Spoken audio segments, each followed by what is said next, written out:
In order for our bodies to function, we need to supply them with a variety of nutrients we get from our diet. Our bodies cannot use the food as it is when it enters our digestive system. The process of chemical digestion uses different proteins and enzymes to break down the food particles into usable nutrients our cells can absorb. And where are the instructions to manufacture these and all the different types of proteins we need to stay alive? The instructions to make proteins are contained in our DNA. DNA contains genes. A gene is a continuous string of nucleotides containing a region that codes for an RNA molecule. This region begins with a promoter and ends in a terminator. Genes also contain regulatory sequences that can be found near the promoter or at a more distant location. For some genes, the encoded RNA is used to synthesize a protein in a process called gene expression. For these genes, expression can be divided into two processes, transcription and translation. In eukaryotic cells, transcription occurs in the nucleus, where DNA is used as a template to make messenger RNA. Then in translation, which occurs in the cytoplasm of the cell, the information contained in the messenger RNA is used to make a polypeptide. During transcription, the DNA in the gene is used as a template to make a messenger RNA strand with the help of the enzyme RNA polymerase. This process occurs in 3 stages: initiation, elongation, and termination.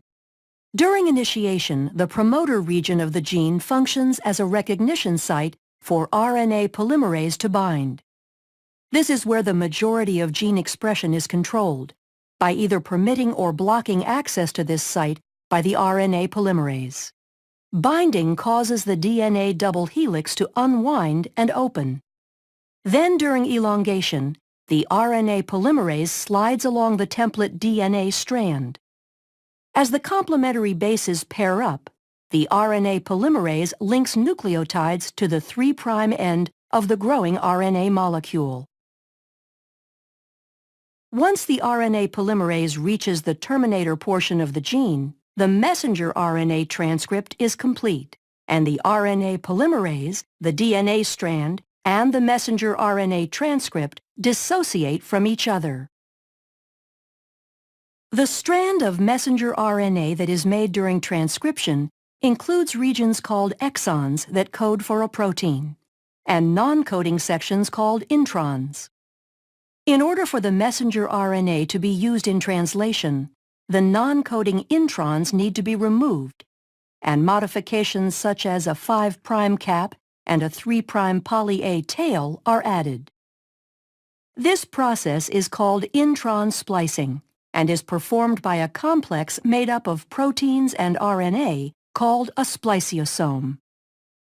This complex removes the intron segments and joins the adjacent exons to produce a mature messenger RNA strand that can leave the nucleus through a nuclear pore and enter the cytoplasm to begin translation.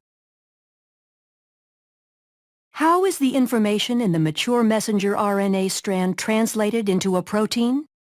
The nitrogenous bases are grouped into 3 letter codes called codons. The genetic code includes 64 codons. Most codons code for specific amino acids. There are 4 special codons, 1 that codes for start and 3 that code for stop. Translation begins with the messenger RNA strand binding to the small ribosomal subunit upstream of the start codon. Each amino acid is brought to the ribosome by a specific transfer RNA molecule. The type of amino acid is determined by the anticodon sequence of the transfer RNA.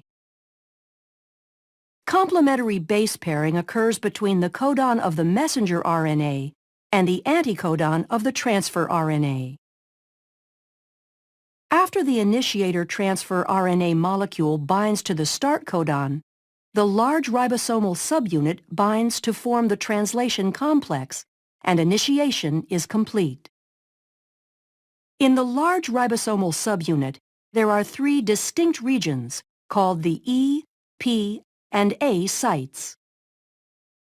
During elongation, individual amino acids are brought to the messenger RNA strand by a transfer RNA molecule through complementary base pairing of the codons and anticodons.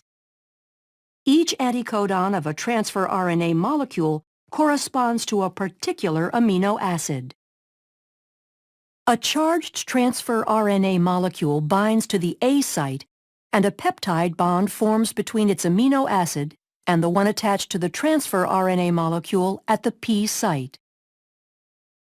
The complex slides down one codon to the right, where the now uncharged transfer RNA molecule exits from the E site, and the A site is open to accept the next transfer RNA molecule. Elongation will continue until a stop codon is reached. A release factor binds to the A site at a stop codon, and the polypeptide is released from the transfer RNA in the P site. The entire complex dissociates and can reassemble to begin the process again at initiation. The purpose of translation is to produce polypeptides quickly and accurately. After dissociation, the polypeptide may need to be modified before it is ready to function. Modifications take place in different organelles for different proteins.